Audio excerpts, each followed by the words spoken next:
Hola a todos, ¿qué tal? Muy Gracias por buenas. estar aquí una vez más y hoy vamos de, como dice Antonio, la previa. La Y previa la del previa de Gran Premio. la previa de la catedral. O sea que hoy Sí, nos vamos a vestir de monaguillos. sí. Ahora vamos a explicar por qué se le llama la catedral Ah, muy bien. y, y por qué toda la vida de Dios le hemos dicho el Gran Premio de Holanda y Y ahora ahora no lo de llamamos. repente es como, No hemos enterado ¿sabíais? que, o sea, todas las revistas que yo tengo, todas las carátulas de las carreras, Gran Premio de Holanda, Gran Premio de Holanda. Y ahora desde hace un año para atrás nos hemos enterado que no está en Holanda. Esto es como, durante muchos años el aceite de oliva era malísimo. Que el aceite bueno era el de girasol. Entonces llegó uno, escribió en un libro de ciencia, no, el bueno es el de oliva. Pues o sea, esto es lo mismo. Era de Holanda y ahora es de Países Bajos. Y yo que sé, y por lo visto, lo que yo no sabía es que Holanda es una parte, es una región de los Países Bajos. Sí, Bo, pero sí, sí. bueno, Y dentro de esta, o sea, y Assen está fuera de esta región. así, Sí, claro, o sea, los Países Vascos, una de las regiones es Holanda. Y Asse está fuera de Holanda, no está dentro de Holanda, está en Destre o algo así, me parece, sí, en otra sí, región. sí, En fin, ahí ya se me ocurrirá. Bueno, pues venga, ¿por dónde empezamos? pues bueno, tenemos tres bloques. Así que un bloque va a ser darle una vuelta al circuito, decir cuáles son los puntos conflictivos, dónde se adelanta y todo esto. Y otro bloque es la anécdota. Y el tercer bloque es ver cómo llegan los pilotos en la actualidad, los pilotos de 2023, cómo llegan a este circuito. Bien, ¿Vale? bien, venga. Has puesto el circuito, directamente empezamos por una vuelta al circuito, ¿no? Sí, Vamos sí, a sí, conocer un poco. es lo para situarnos. Venga.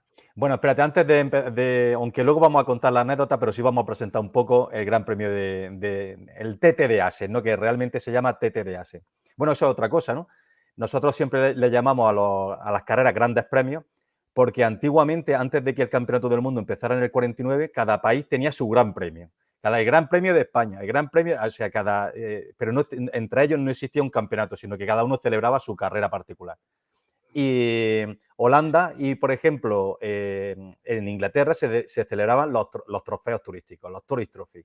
Entonces se quedó el Tourist Trophy de la Isla de Man y el Tourist Trophy de Assen, ¿no?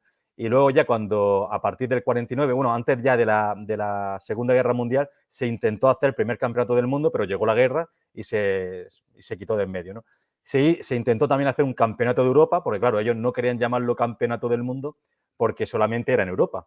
Pero así que al principio se pensó en hacer ese campeonato de Europa. Llegó la Segunda Guerra Mundial, se quitó la idea y luego, apenas 4 años desde que acabó la Segunda Guerra Mundial, se empezó con el primer campeonato. Ya la federación decidió reunir todas esas carreras, todos esos grandes premios que había por separado, reunirlos en un campeonato global.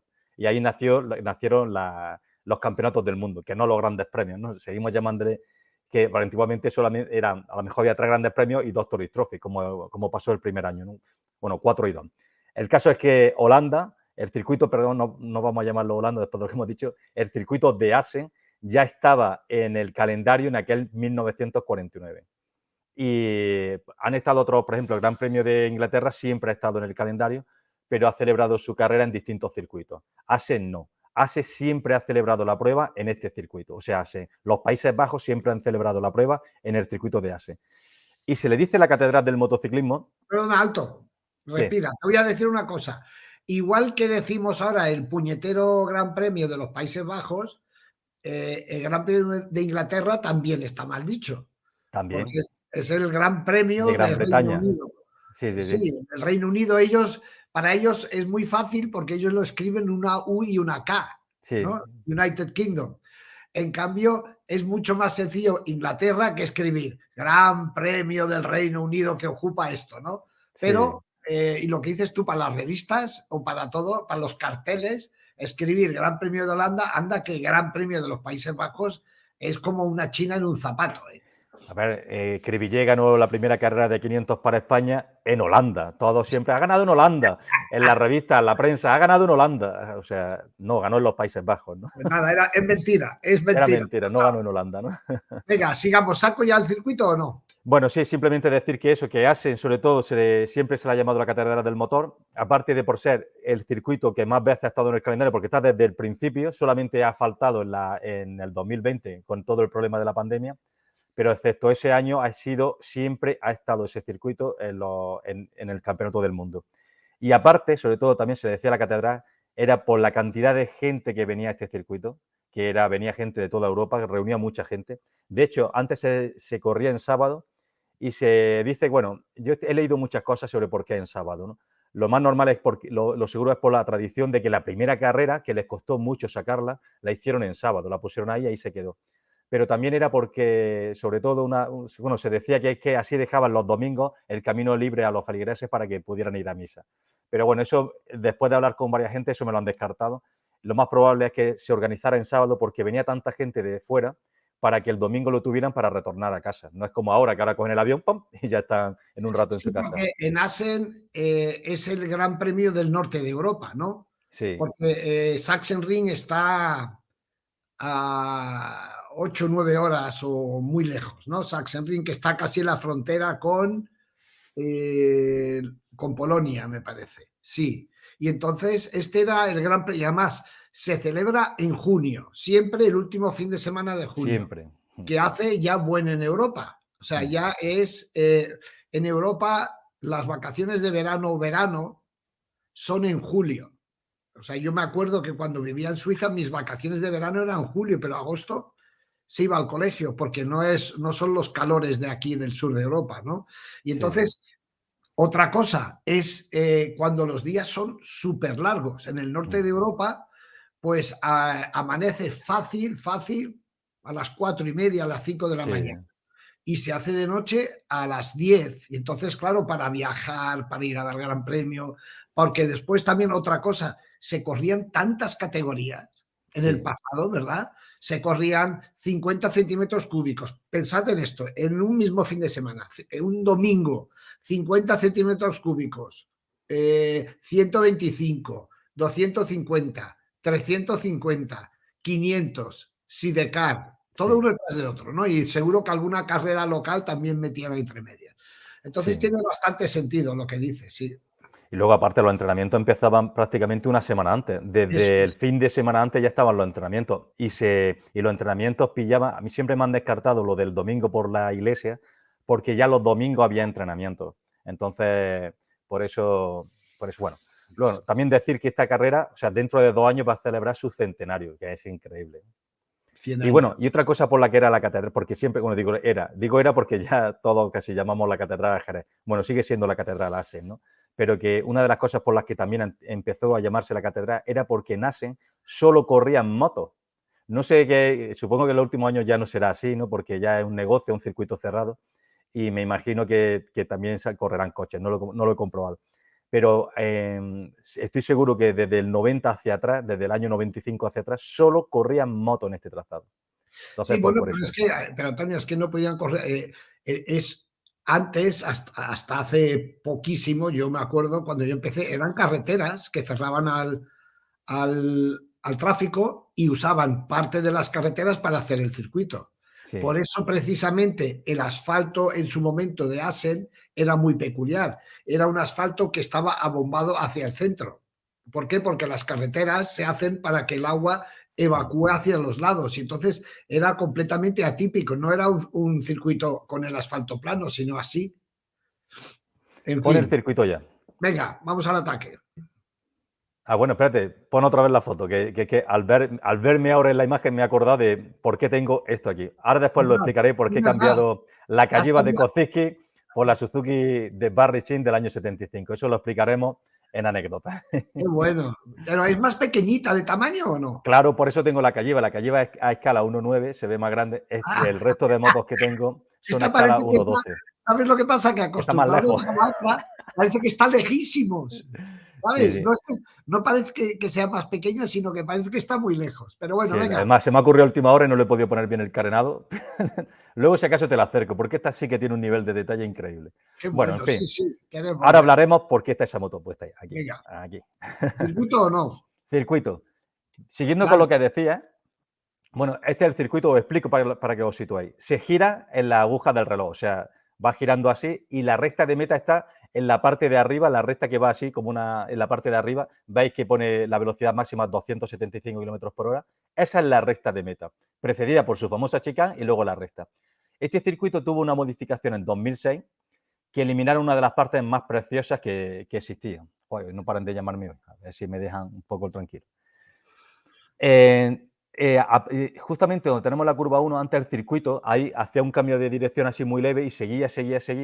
Y luego, mira, si veis, bueno, veis que ahora hace la curva 2, la 3, la 4 y la 5, una curva muy chiquitilla así a izquierda, ¿no? Que retuerce y ya va hasta la recta de abajo.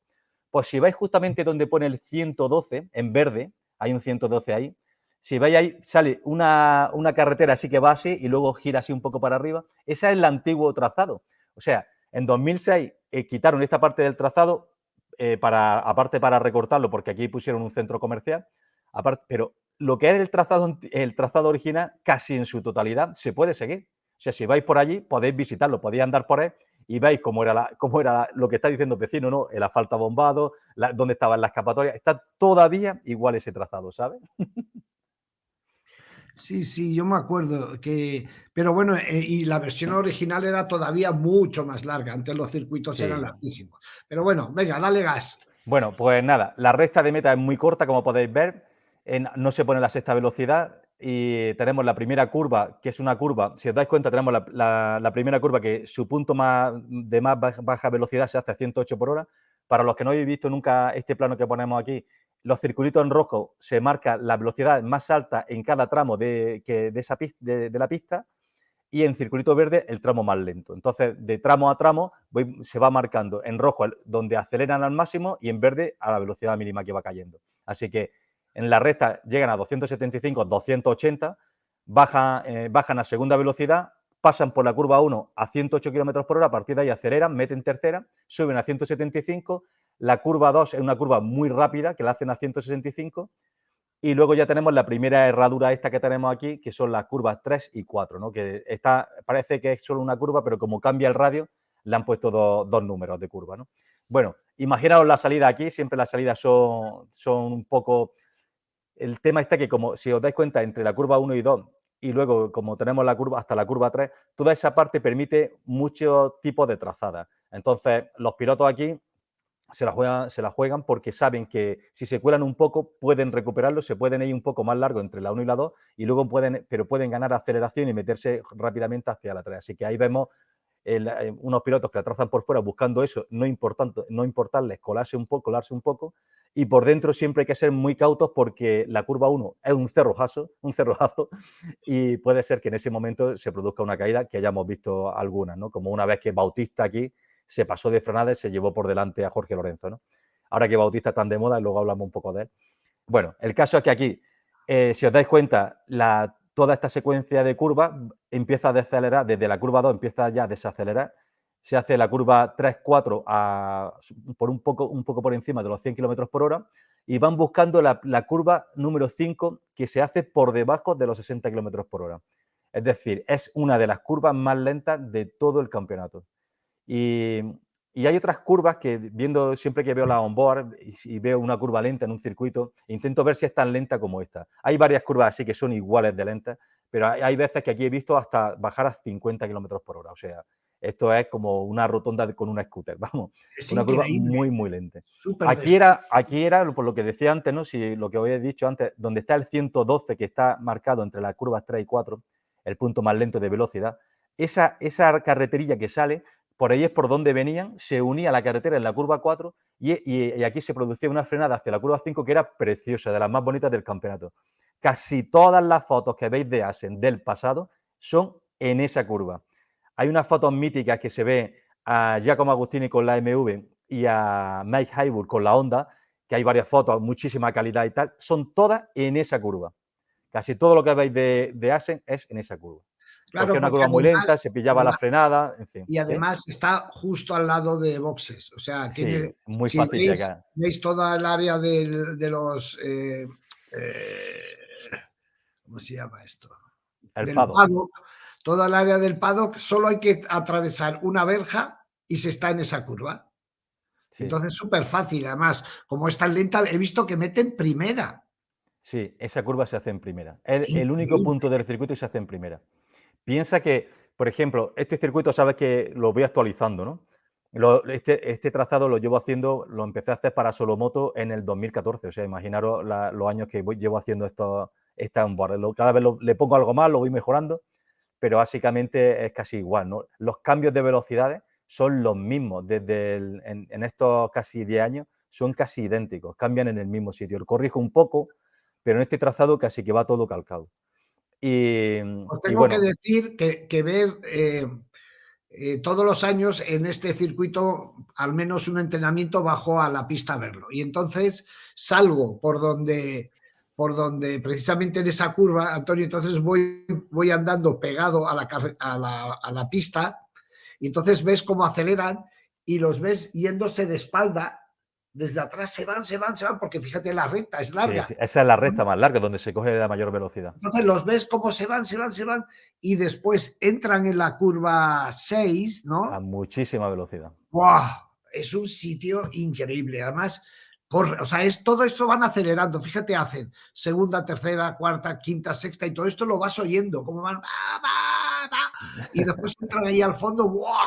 ¿Y sabes lo que pasa? Que si tú estás, por ejemplo, en la salida de la curva esta, la 5, ¿no? Y Sí, vas andando para allá, tú los ves cuando llegan a la curva 6, el sonido llega más tarde. sí, sí, sí. ¿Sabes? Y entonces ves a hacer algo y al rato llega lo que, la reducción o algo. Es increíble. Sí, Mola un sí. puñado, mola un puñado. Bueno, como estaba diciendo antes, que es un sitio muy característico de fotos del pasado, es que imaginaros que antes la curva 1 del circuito no estaba ahí, estaba mucho más lejos, con lo cual el circuito, o sea, todo lo que es ahora la curva 2, ahí era una grada, todo, o sea, el alrededor entero dándole la vuelta a la curva 5, lo que había eran grada, grada, grada, con lo cual siempre esas fotos eran preciosas porque los fotógrafos podían llegar allí, encima todo, podían llegar casi a ras de pista y con todo el público detrás y todo verde quedaban preciosas, bueno, aunque fueran blanco y negro, ¿no? Bueno, en fin, definitiva. Este punto en la curva 5, un sitio conflictivo. Aquí se producen siempre muchísimas caídas. Hay años que es el sitio donde más caídas. Y aquí, por ejemplo, fue el año pasado, si os acordáis, Fabio Quartararo, cuando vio que Pecco Bagnaia se había puesto primero y se puso un poco nervioso porque su estrategia durante toda la temporada era, desde el comienzo de carrera, ponerse en cabeza, pero él cometió un error, lo que había dicho al principio, entre la 1 y 2, él cometió un error en la salida que le hizo perder posiciones. Entonces, él quería muy rápidamente recuperar su sitio para que Pecco no se le escapase. En ese ansia por recuperar posiciones, intentó un adelantamiento absurdo ahí sobre Aleix Espargaró, se equivocó, como él mismo dijo, y le chocó, él se fue al suelo, Aleix se salió de pista, volvió y inició una remontada espectacular. En qué curva pasó eso? En la 5, en la 5. En la curva 5. En la 5. Sí, sí, en la misma, en la curva de izquierda 5, en la lenta, lo de que Quartararo tiró a Aleix Espargaró. Bueno, no Ah, lo tiró, lo sacó de pista. fue ahí. Ah.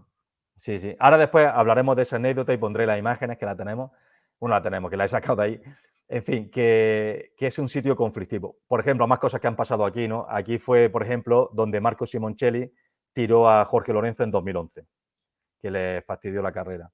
Y bueno, ahí fueron los toques en el 2018 entre Alex Rin y Marc Márquez, que Márquez estuvo a punto de caerse ahí, pero eso lo hablaremos también más adelante. El caso es que desde la curva más lenta de todo el circuito, pasamos a la curva más rápida, que es la 6. Desde ahí, como ha dicho Pecino, los pilotos abren gas. Esto es una recta un poco, si os dais cuenta, ahí hace como una especie al principio de S, pero bueno, ellos todo esto lo hacen gas a fondo, bajan las motos, gas, gas, gas, y aquí lo espectacular. Bueno, no sé, he dicho que bajan las motos y tengo que comprobarlo porque la frenada para la curva 6 no es una frenada como tal.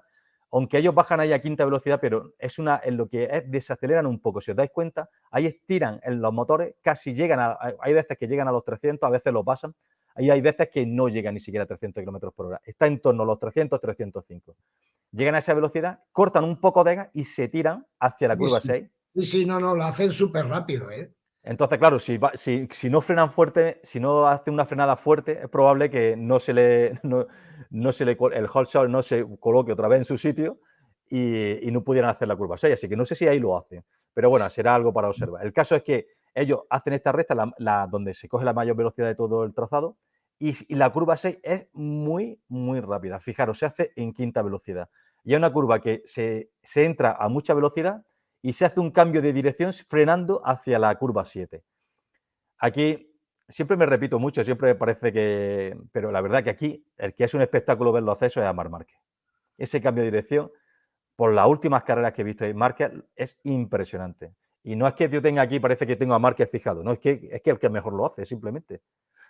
En fin, fijaros ahí, porque ahí es un punto muy, muy... Hasta ahora, la verdad que el circuito no ha tenido ninguna complejidad técnica, pero a partir de aquí el circuito se convierte en muy, muy técnico.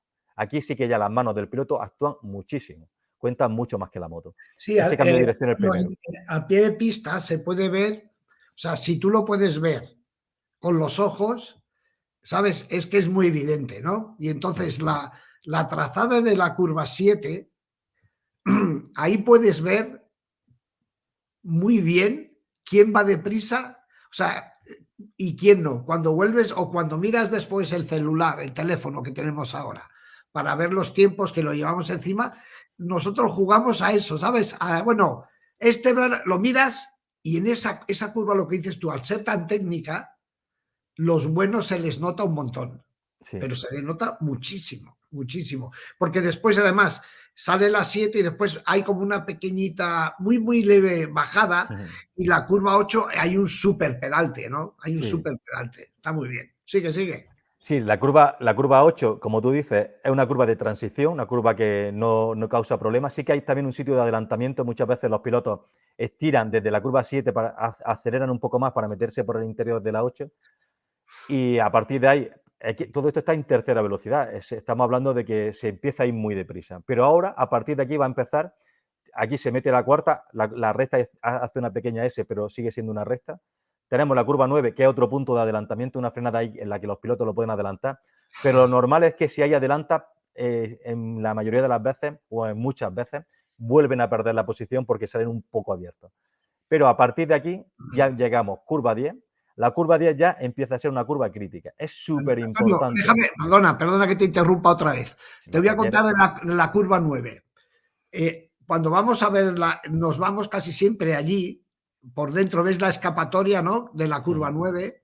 Entonces, nos colocamos detrás de la escapatoria porque los ves venir de frente.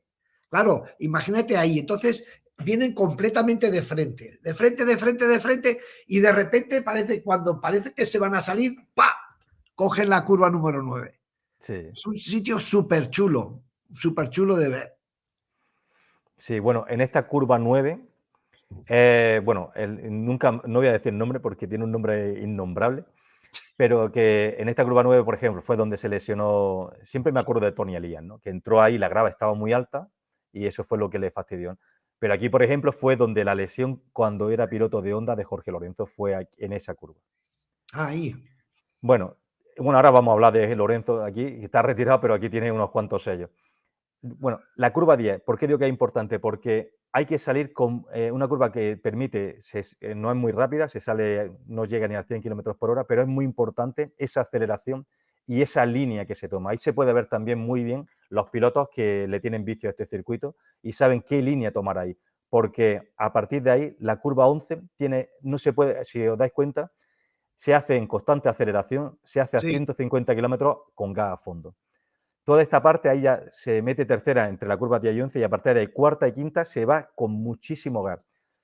Sí, sí. Justamente entrando ya en la curva 12 es una curva de 210 kilómetros por hora, muy, muy rápida. Aquí fue entrando esta curva donde Jorge Lorenzo en 2013 en la lluvia pisó un poco el piano, se le fue de atrás, salió volando y se rompió la clavícula. Luego contaré, bueno, lo cuento ya, ¿no? Aquella fue la famoso Gran Premio donde era cuando todavía se corrían las carreras en sábado, entonces ese entrenamiento era en jueves, él se lesiona en ese entrenamiento, viaja a Barcelona, se opera esa clavícula y como él con el tiempo que ya tenía, acordaron, en esa época no estaba ni la... Ah, sí, estaban ya la Q1 y la Q2. Ya con ese crono que él tenía paso directo a la Q2, con lo cual él se había clasificado y como él no pudo hacer al día siguiente ni la Q1 ni la Q2, o sea, no pudo hacer la Q2, se quedó como el último de la Q2. Así que él en parrilla estaba el 12. Así que él decidió viajar el domingo para el circuito y tomar parte en la carrera. El domingo, perdón, el sábado, que se corría en sábado. Es decir, día 1 se rompe, día 2 se lo pierde y el día 3 aparece con la clavícula recién operada, hizo la carrera y terminó en 5ª posición, ¿no? Sí, eso hoy en día está prohibido porque creo que, bueno, salió una norma, que no sé si fue a raíz de esto o por otra razón, pero un piloto que se somete a una anestesia tiene que pasar un número de horas determinado. Es decir, no te puedes operar el sábado y subirte a la moto el domingo. Esto ya no se puede hacer.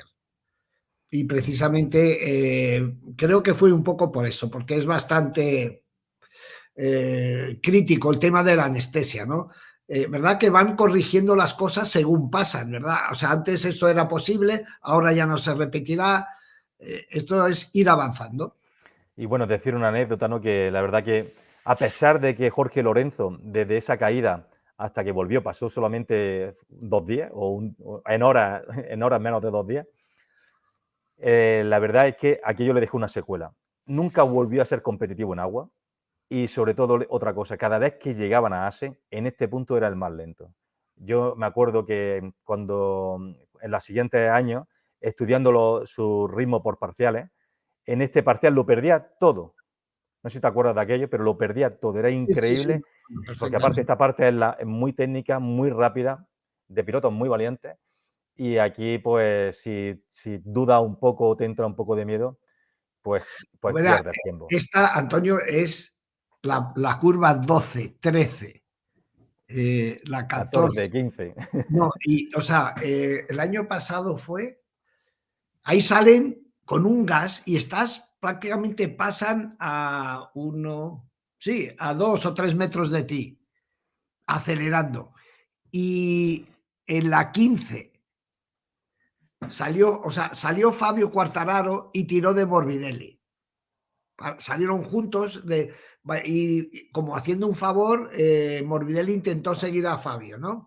Después se puso Fabio, cambiaron las posiciones, Fabio se quedó detrás siguiendo a Morbidelli, me imagino, para ayudarle.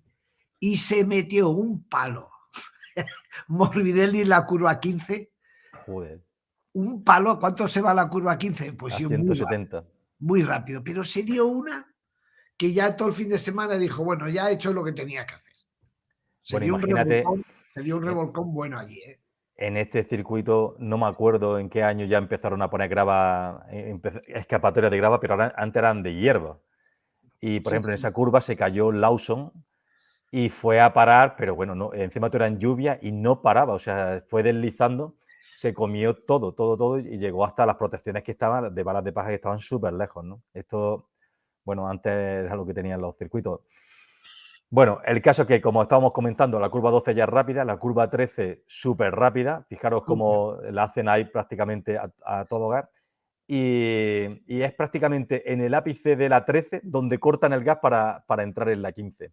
O sea, prácticamente ahí frenan muy poco y luego de la 15 se meten ahí, se curvan muy rápida. Ahí vais a ver también distintas trazadas, aunque la buena es solo una, pero sí que vemos hay muchos pilotos que salen, sobre todo en las primeras vueltas, los vais a ver que salen de distintas formas y van a encarar ya lo que es la chicane, la famosa chicane de entrada en meta de forma distinta, ¿no? Esa curva 15 se verán muchos pilotos en paralelo y es muy, muy rápida. Imaginaros, se hace en el punto más lento a 170. Imaginaros que están viendo dos pilotos en paralelo a unos 200 kilómetros por hora. O sea, muy espectacular, muy bestia y una parte muy, muy de piloto, ¿no?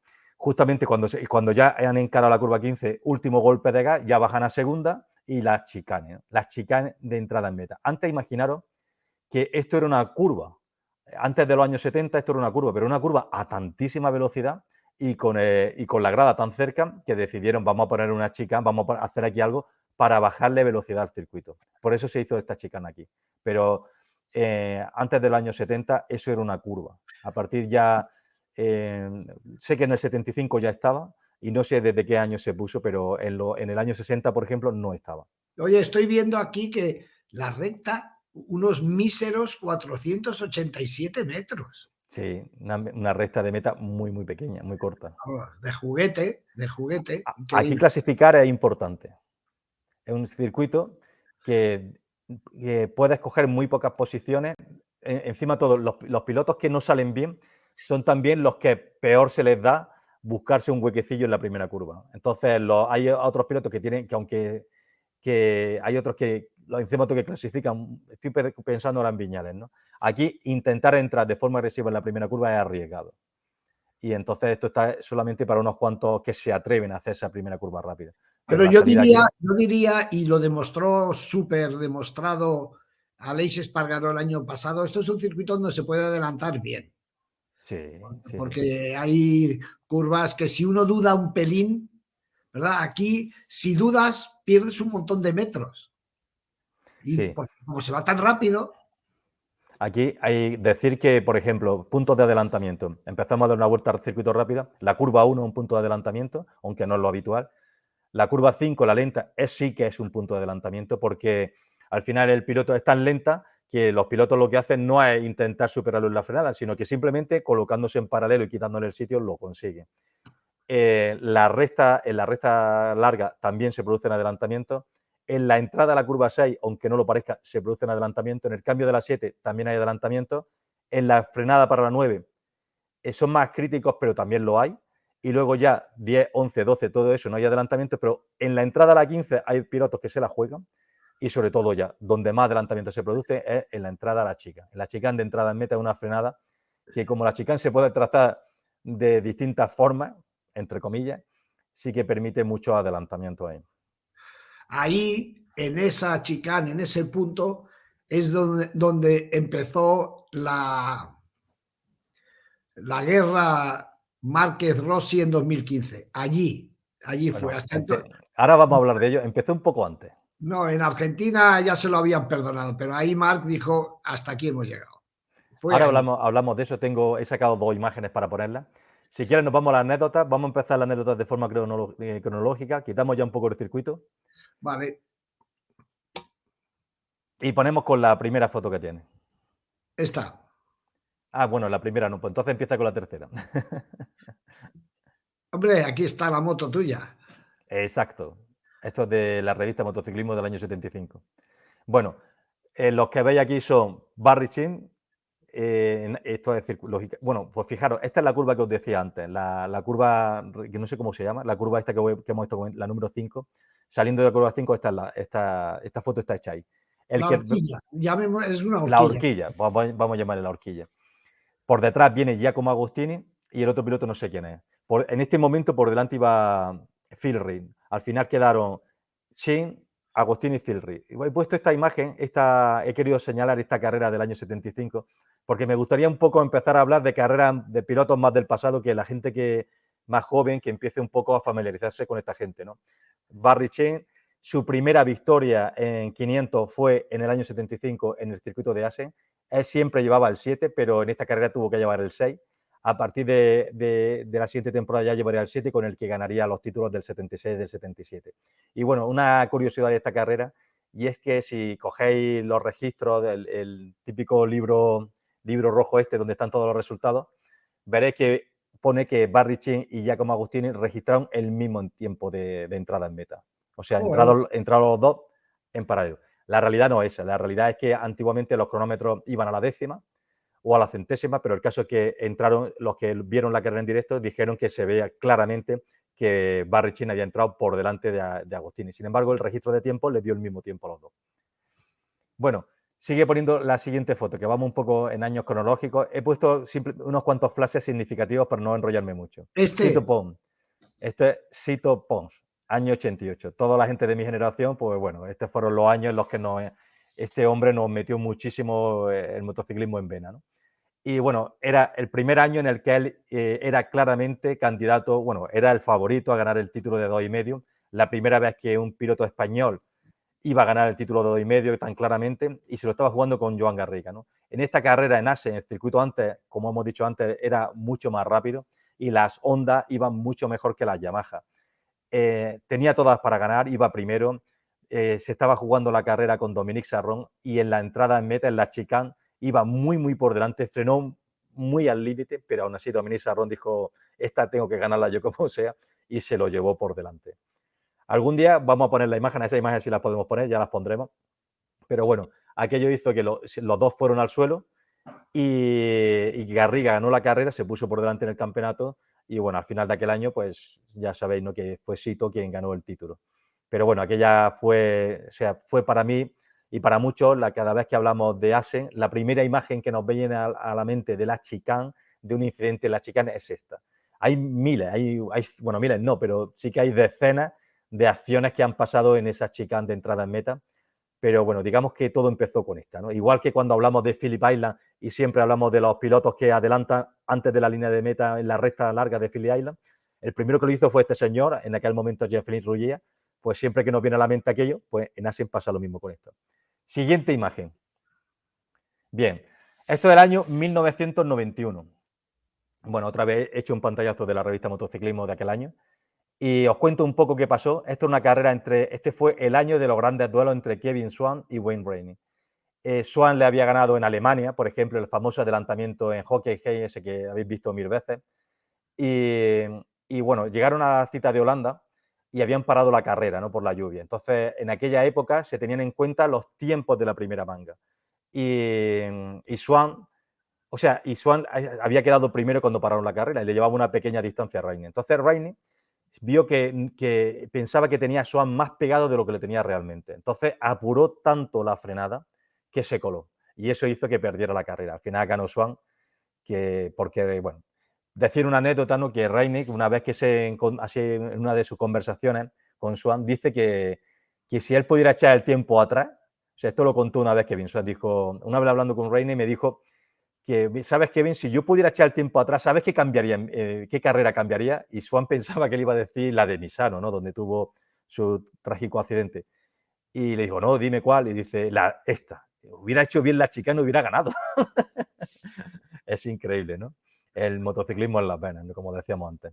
Bueno, sigue para adelante. Bueno, esta es también, ¿no?, en la chicane.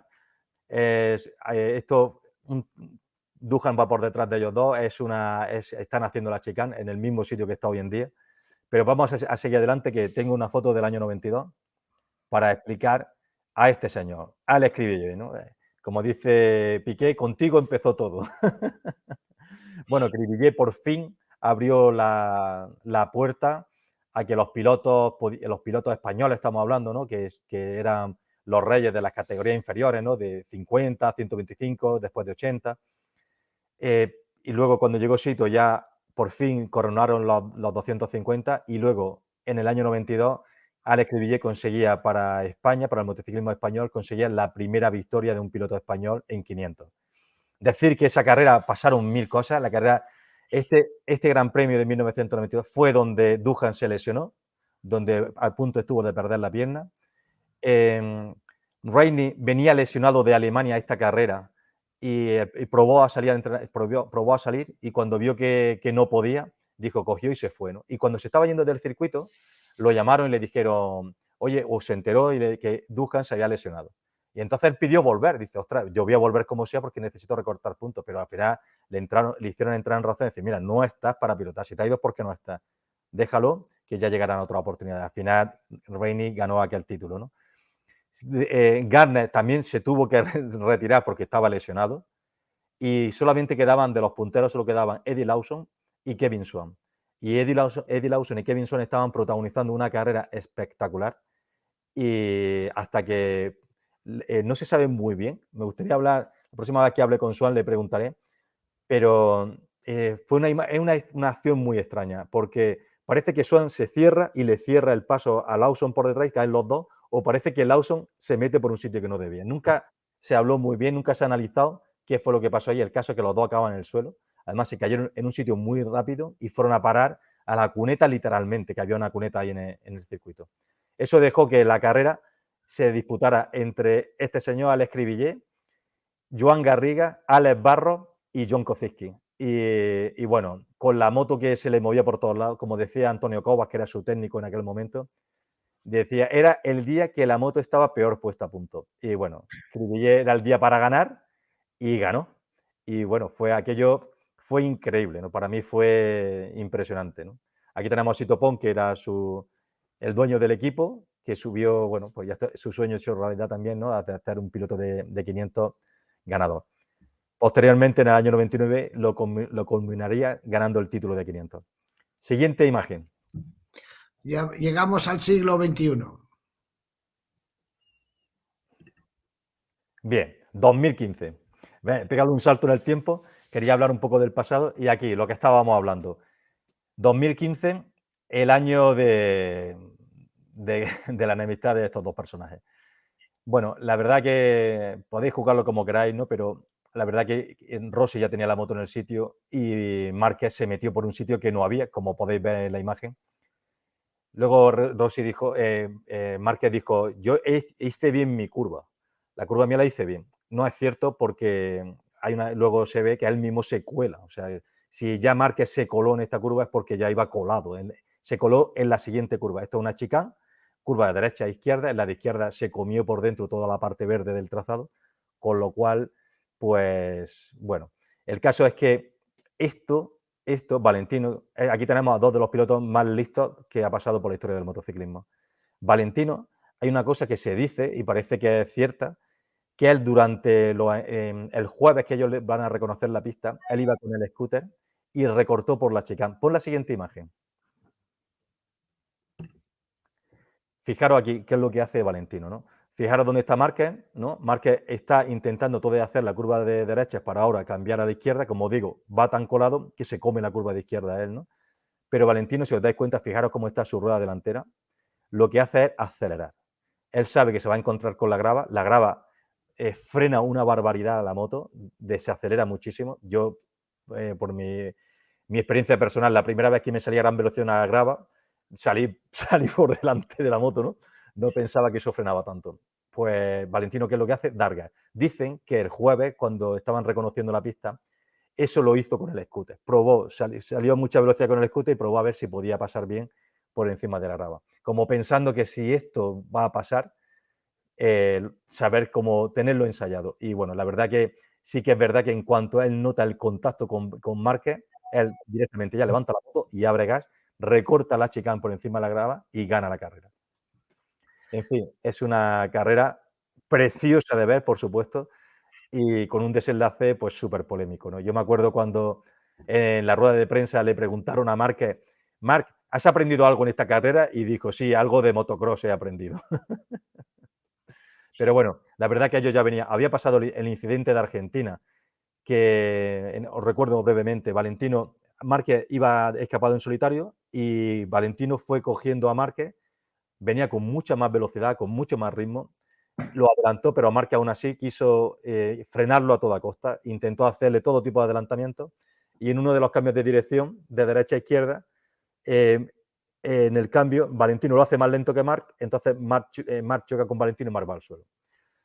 Parece ser que Valentino ralentizó ese cambio sabiendo que ahí estaba Marc y que lo iba a fastidiar. O no, es algo que solo sabe cada uno de ellos. Y bueno, pues aquella polémica, siguiendo encontronazo en pista, fue pues la siguiente polémica. Todo esto acabó, acordaros, con lo de Malasia, con luego otra vez lo de Argentina, en fin, con todas las historias que han ido pasando, Sí, porque al final, daros cuenta de una historia, al final se da la paradoja que Valentino gana una carrera sin hacer la última curva de carrera. O sea, esto, si lo escucháis o lo analizáis, ¿cómo puede ganar la carrera si no ha hecho la última curva? Porque es que hizo motocross y a partir de ahí me consta que tanto Marc como Dani Pedrosa se quejaron a Dorna de Valentino. Y básicamente fue un poco tipo, oye, ya está bien que Valentino haga lo que le dé la gana, ¿no? Porque es, ¿cómo se come que uno gane una carrera sin hacer las dos últimas curvas? Esto tiene tela. Lo que pasa que también es toda la razón, la acabas de quitar. Ah, no, aquí está. Esto, aquí no. Valentino, mira dónde está la rueda de Marc, en el brazo. O sea, no estaba por delante. No, ni mucho menos. Nunca. Esto es la famosa frase de Márquez, ¿no? Que el sitio no aparece, sino que hay que crearlo, ¿no? Pero en este caso estaba creándolo a costa de desplazar a otro, de quitárselo, no de ganárselo. Aquí no le ha ganado el sitio, le ha quitado el sitio a base de de echarlo, ¿no? Lo ha echado del sitio. En fin, bueno, ¿qué más? Bueno, pues vamos, espérate, voy a cargar. Un momento que voy a cargar. A ver, tengo aquí 2015. A ver, ¿he cargado otro? Sí. Ve poniendo ese aquí he cargado. Año 2016. ¿Es la de acción o lo de la caída? No, Esta. no, no, no, no. Esa es para explicar el 2022. La última que hay, esta. Victoria de Jan Miller. Jan Miller llega a MotoGP, nadie, o sea, llega directamente de Moto3, nadie daba un duro por él. Y llega y gana la carrera en una carrera en agua. De las pocas veces que hemos visto a Marc contentarse con ser segundo, porque vio que intentó ver que el tema estaba que estamos hablando del año 2016. Del año 2015 al 2016, Valentino dio un paso hacia adelante, dio un paso en su pilotaje que le hacía ir más rápido y era más competitivo. Consiguió más poles, consiguió clasificar mejor durante todo el año, pero también se fue más veces al suelo.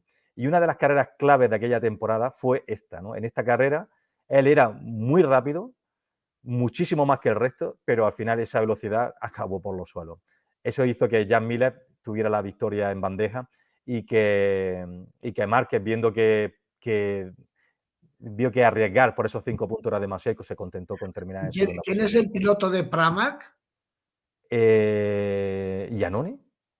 Creo que es Iannone. ¿Janón estuvo en Pramac? Sí, sí, sí. No. Espérate, te lo voy a decir, ya me has puesto en duda. Estamos hablando. Ah, no, no, no, no, no, no, no, no, ostras. Es Redding, es Scott Redding. Scott Redding. Increíble, increíble. Bueno, otro especialista en lluvia. Y bueno, su único podio también en MotoGP, me estoy acordando ahora. Qué bueno. Venga, Vale. más. Espérate un momento. A ver, un momento que tengo que cargar la foto.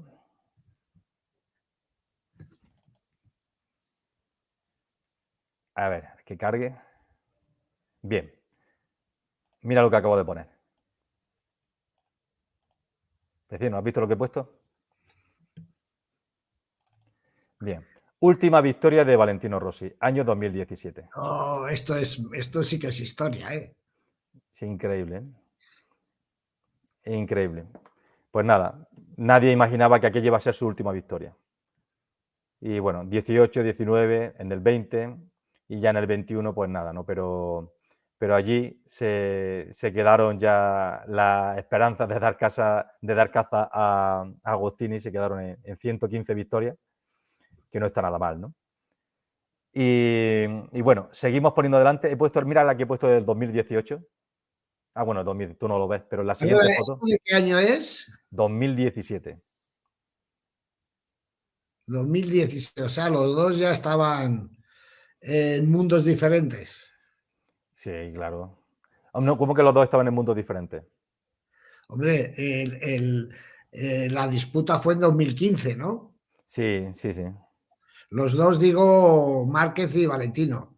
Sí, Ya Valentino ya no le hablaba, básicamente. sí. Esto es lo siguiente. 2018. Esto fue, ayer me preguntaron que qué carreras le recomendaban que viera, ¿no? Empecé a recordar carreras desde el año 92 que tiene Dorna.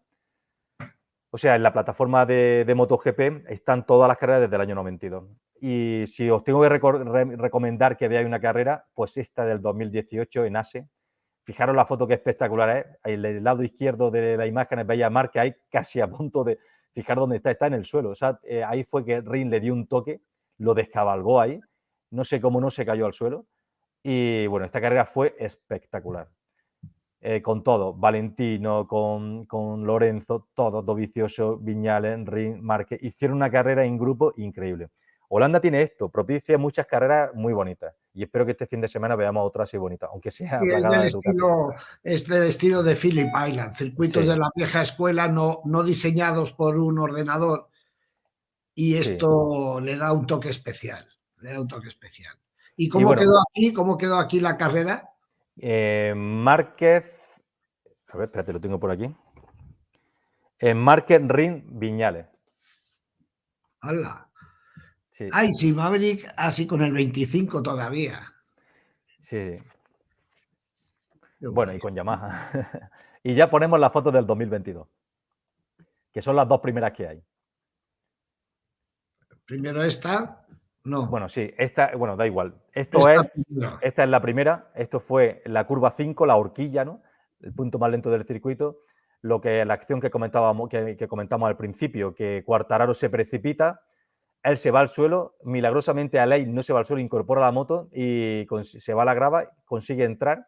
Lo que pasa es que como era principio de carrera, pierde mucho, los segundos que pierde son los mismos que si hubiera sido en la vuelta 20, pero las posiciones no. Al ser principio de carrera le supera a todo el mundo, ¿no? Y él inicia una carrera, al final termina en cuarta posición, y lo más bonito de la remontada, ¿no? Que venía siendo el piloto más rápido en pista, lo más bonito es que venía en sexta posición y él veía que a los delante lo iba dando caza, pero parecía que no le iba a dar tiempo a superarlo. Y en las chicanes de entrada en meta se metió una frenada increíble y superó, sí, sí, o sea, fijaros, a Binder y a Miller. Miller no es un gran frenador, pero Binder sí, y los superó a los dos. Fue un adelantamiento doble precioso, de verdad, una imagen muy bonita de ver. Y una Y manera de... de esa remontada está el récord del circuito que lo tiene Aleix, Hablando de precisamente récord, una cosa... en esa carrera marcó el récord en su remontada ciega que iba envenenado. Sí. Y bueno, es que ni punto de comparación lo competitiva que era la Aprilia el año pasado, aunque la Aprilia parezca que es más rápida ahora, pero bueno, lo cierto es que el año pasado era por lo menos más fiable. El caso es que el año pasado iba muy rápido con la Aprilia Lace. Y bueno, hablando de récord, hay una cosa que no he comentado. En el año 91, la acción que hemos visto antes entre Kevin Swan y Wayne Rainey, en esa acción, Kevin Swan, o sea, llevaron la carrera tan al límite los dos. Fue una carrera espectacular de ver. Me parece que está puesta en YouTube, buscarla, porque es muy bonita de ver. Y esa carrera es al límite todo el tiempo. Fueron tan al límite que Kevin Swan marcó una vuelta rápida que estuvo 10 años sin batirse. Pensar que lo normal es que cada año se batan los récords. Pues el tiempo de Kevin Swan del año 91 no se batió nunca en la historia. Luego, a partir del 2002, ya cambiaron el circuito, modificaron la parte de la curva 6, 5, 6, 7, no, 6, 7, cambiaron esa parte y ya el récord pues, ya se quedó el de Kevin Swan. Pero fijaros, en esos años, estuve en el año 92, en el año 93, llegó Duhan, llegó Cribillet, Biaggi, Valentino Rossi, Luca Cadalora, más Biaggi. Nadie batió el récord de Kevin Swan. Eso es impresionante. Muy bien, muy bien. Bueno, ya he hablado así de anécdotas, creo que lo he dicho todo. Sí, y nada, vamos a hablar ahora de cómo llegan los pilotos. Espérate, voy a poner la clasificación del campeonato. Un momento, voy a quitar de aquí. Espérate, creo que la puedo poner directamente. Porque quiero que sepáis cómo llegan los pilotos a este circuito, ¿no? Porque decir que este es el circuito favorito de Pecco Bagnaia. ¡Hala! Sí. Mira, ahí, vamos a poner la clasificación que veamos cómo llegan al campeonato. Voy a quitar de aquí imágenes.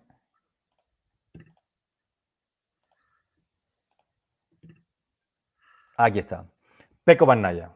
Pecco Bagnaia llega líder del campeonato con muy pocos puntos. Si os dais cuenta, está solamente a 16 puntos Jorge Martín, teniendo en cuenta que antes podíamos pensar que 16 era, pues bueno, la suma de un tercer puesto. El primero suma 25, el segundo 20, el tercero 16. Pero es que ahora tenemos también la Sprint Race, que suman 12, 9, 7, 6, van sumando así. Así que tenemos 30, entre 25 y 12 tenemos 37 puntos. O sea, hasta Marco Bezzecchi, que es tercero, podría salir líder de ASE, ¿no? Si ganara las dos carreras, saldría líder. Para que os dais cuenta de lo apretado que está todo. Bueno, Bagnaia llega a su circuito preferido. Aquí fue donde consiguió su primera victoria, la consiguió con la Mahindra en Moto 3, ¿no? También consiguió, por ejemplo, bueno, por cierto, la carrera de la Mahindra, a ver, voy a buscar el año, es el 2016 creo. El año 2016, carrera de Moto 3, verla, de verdad, es una carrera muy espectacular.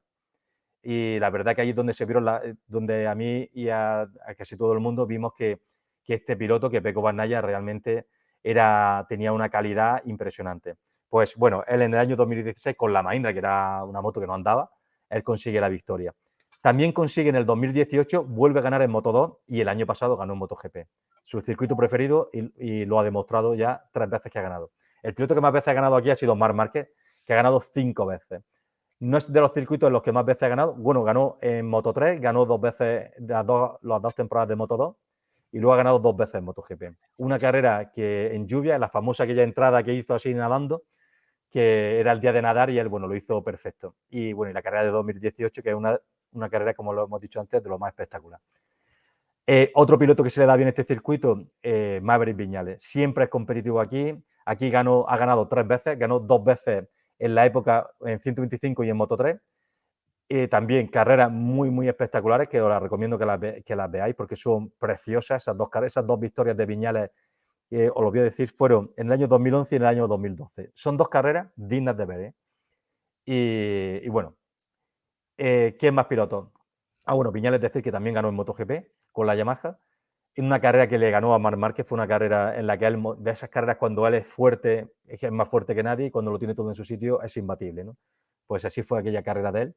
Y de Jorge Martín, por deciros que él ganó aquí en el año que ganó el título de Moto3, ganó en este circuito y no tiene mucho mejores resultados y poco más. Fabio ganó en el año 2021 y ya está.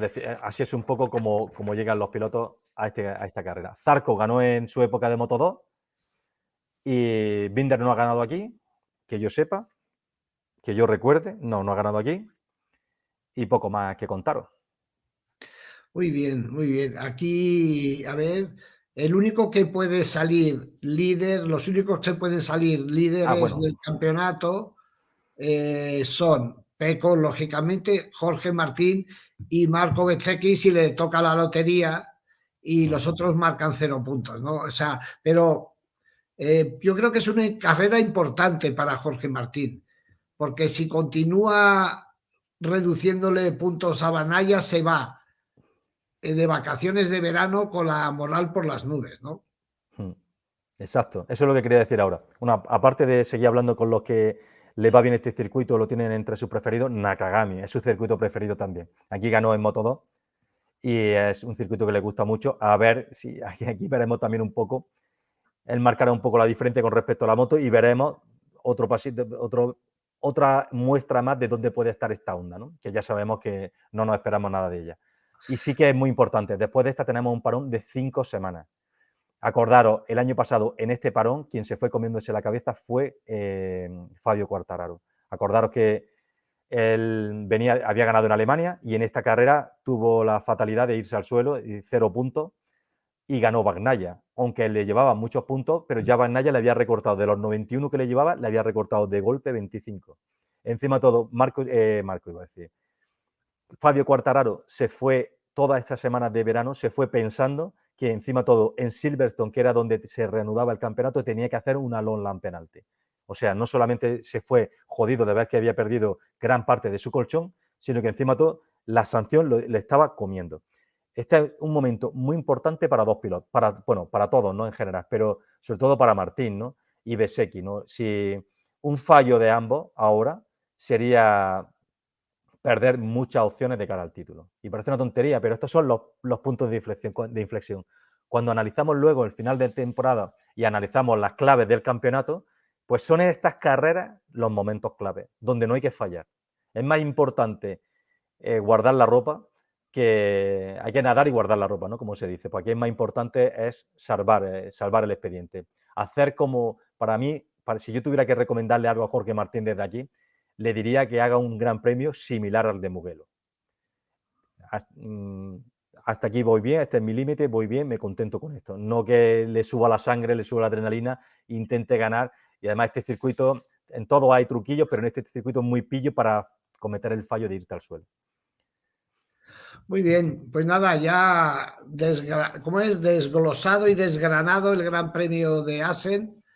Ahora a ver qué pasa y a ver qué pasará con Marc Márquez, también muy importante, a ver en qué condiciones va a correr. Ha hecho unas declaraciones diciendo que su objetivo es seguir ganando y tirar para adelante, que quiere ser campeón del mundo. Y lógicamente no es lo que tiene que decir, pero que se le ve optimista, ¿no? Este es un circuito donde él puede ir rápido, hay sitios donde marca la diferencia, pero también lo había en Alemania, era en el que más. Alemania era la prueba de algodón. Y si, igual que mi opinión sobre Martín, yo le recomendaría, lo importante de Asen es pasarla, no fallar ahí, y luego ya llega el final de temporada. Ya en el final de temporada ya habrá momentos de arriesgar y momentos de dar el golpe sobre la mesa. Pero simplemente con la carrera que ya le ha hecho a Bagnaia en Alemania, ya se ha metido en la cabeza de Pecco. Ya Pecco tiene a Martín aquí en la cabeza. Ya no solo tiene a Bastianini, está desconectado, ahora el que se la ha metido ahí es Pecco, es Jorge Martín. Y yo a Márquez le recomendaría que empezara a hacer pruebas de esa moto, pruebas, se olvidara de resultados, pruebas, e intentara salvar 2024. Bueno, listos. Chicos, mil gracias por estar ahí. Llevamos una hora de previa. Nos vemos mañana. A ver si mañana podemos hacer algo, ¿no? Hombre, Aunque mañana estaré cuenta lo que tiene. No, no porque voy a dar pistas, Antonio. Bueno, una cosa a decir también que ha dicho, bueno, han salido los tiempos de Bautista, por lo visto han sido muy rápidos. Y no nos esperábamos menos, la verdad. Con la Ducati, viendo Bautista cómo está de moral. Y yo vuelvo a decir que Bautista, el objetivo es salir de Wilca, aunque haya dicho que no. Y bueno, aunque luego ha dejado entrever, por lo visto, que de salir saldría en Indonesia o en... Me parece que, no sé si ha sido Indonesia o en dónde. En Indonesia ganó el título del año pasado. A ver si ha sido en Indonesia, no lo sé. Creo que ha sido ahí, me parece haber leído. Hombre, pero te vuelvo a decir, Antonio, es muy difícil que arriesgue jugándose el título. Pero bueno. Bueno, si habla de Indonesia, me parece que ya han acabado. Me parece que Indonesia ya es fuera de la temporada Superbike. Adiós, chicos. Gracias por estar ahí. Nos vemos. Nos vemos. Hasta luego.